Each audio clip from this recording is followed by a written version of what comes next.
So in section 7-4, we're going to be looking at just the double angle identities. There'd be a different video if we were covering the half angle identities.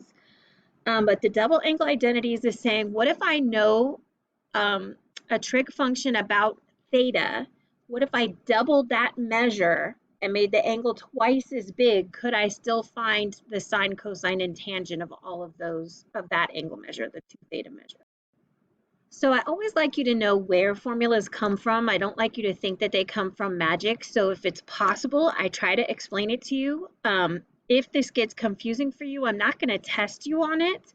It's just trying to show you the math behind it. And then the main goal is just to understand that there are identities for finding the sine, cosine, and tangent of 2 theta. So what I want you to notice is when we look at 2 theta, that means that it is equal to theta plus theta. So when I say sine of 2 theta, I could be saying the sine of theta plus theta. And then I can use my sum or difference identities to be able to solve this. That's a little wrinkly, but that's okay.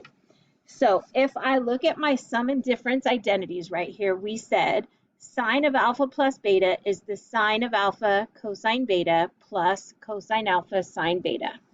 So in this case, alpha is theta and beta is also theta. So that's going to be the sine of the first cosine of the second plus cosine of the first sine of the second. Okay. And so the right-hand side, it doesn't matter if I say cosine of theta times sine of theta, or if I say sine of theta times cosine of theta, they both mean the same thing. Okay. And so just like if I have x times y plus x times y, we call that 2xy's. The same thing is true if my x value is sine of theta and my y value is cosine of theta. So this is 2 sine theta cosine theta. So that is the identity for doubling an angle and wanting to know what the sine of that new angle is. Okay. Now cosine gets a little bit more interesting because the final answer looks very similar to the Pythagorean identity. And so it allows us to have a little bit more options when it comes to the cosine of 2 theta. So we're going to use this fact again that this is cosine of theta plus theta. So we're going to come back to our identities sheet. So it says take the cosine of the first, cosine of the second, then subtract sine of the first, sine of the second. So this is cosine of the first, cosine of the second, minus sine of the first, sine of the second. So if I clean that up, that means cosine of 2 theta is equal to cosine squared of theta minus sine squared of theta. So like I said, it looks an awful lot like the Pythagorean identity, but you'll notice it has a minus in the middle and not a plus. So that minus means it's not going to be equal to 1. But it also gives us some options, because what if I don't know cosine and sine? What if I only know one of them, or I only want to know one of them? Then we can come back to our Pythagorean identity. It says sine squared of theta plus cosine squared of theta is equal to 1. And if I move sine squared of theta over, that means that cosine squared of theta is equal to 1 minus sine squared of theta. So coming over here, if I substitute for cosine of theta, we can say that cosine of 2 theta is equal to, and cosine squared of theta is 1 minus sine squared of theta, and then minus sine squared of theta. So all I did was substitute for cosine squared of theta. So if I put an invisible 1 in front, distributing by 1 doesn't change anything inside the parentheses. So this is going to be 1 minus sine squared of theta minus sine squared of theta. So if I do plus the opposite and plus the opposite, negative sine squared theta plus negative sine squared theta gives me negative 2 sine squared theta. So that is a second formula we can use for cosine of 2 theta if necessary. Now they're both going to give me the same answer. It's just which one is going to get me where I want to go. So similarly, I can move the sine of theta over, the cosine of theta over this time. So we can say sine squared of theta is equal to 1 minus cosine squared of theta. So when I do that, coming back to this beginning, we could say that cosine of 2 theta is equal to cosine squared of theta minus 1 minus cosine squared of theta. I'm going to get a little squeezed here, but we'll figure it out. So I've got this -1 that I have to distribute before I can take down the parentheses. So that's going to change everybody's SIGN or sign. So -1 times +1 is -1. And -1 times negative cosine squared of theta is positive cosine squared of theta. So I've got 1 cosine squared of theta plus another cosine squared of theta gives me 2 cosine squared of theta. And then we have -1. So this is the third formula for cosine of 2 theta.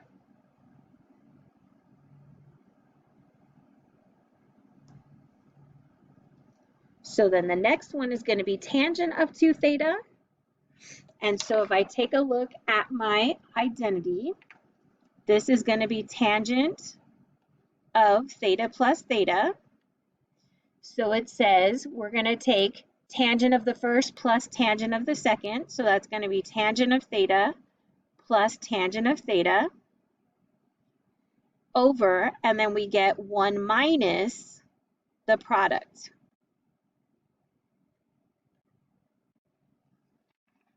So if I clean that up, that means that I get 2 times the tangent of theta over 1 minus tangent squared of theta.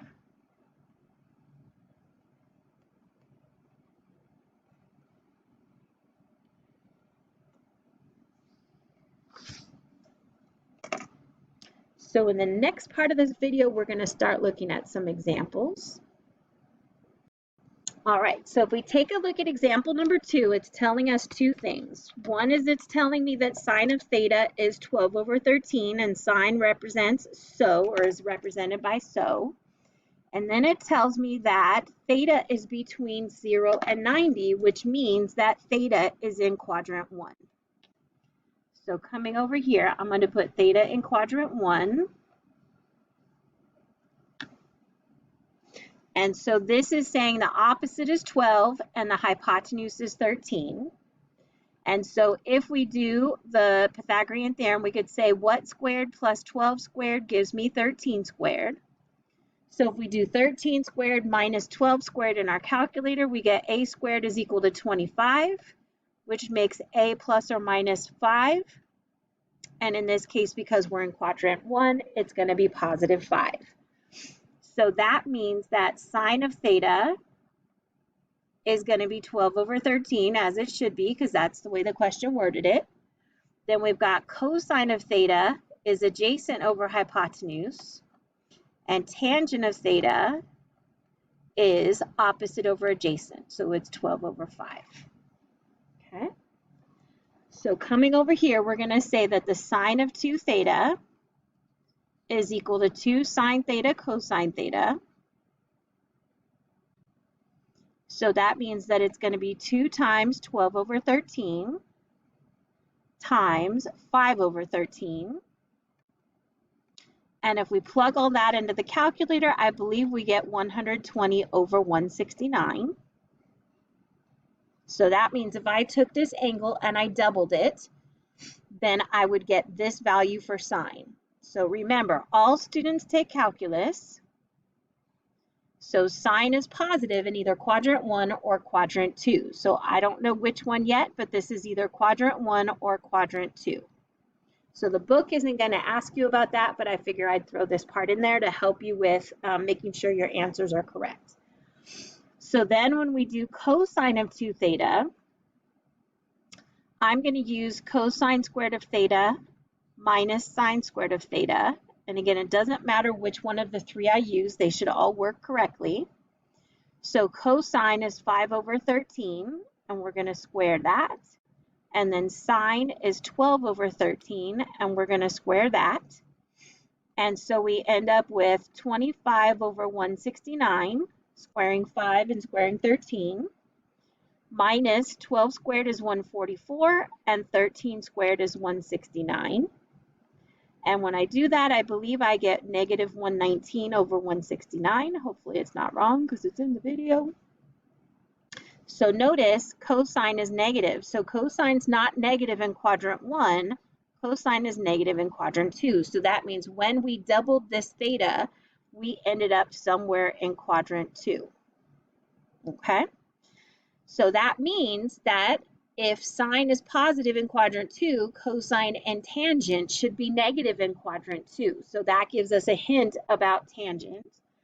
So we're going to say, I'm trying to fit this in here, that the tangent of 2 theta is going to be the tangent, 2 tangent of theta over 1 minus tangent of theta squared.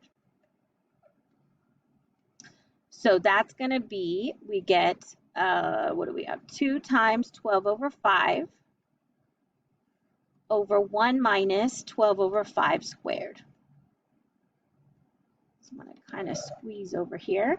So this is 24 over 5. And again, you can use your calculator for this part.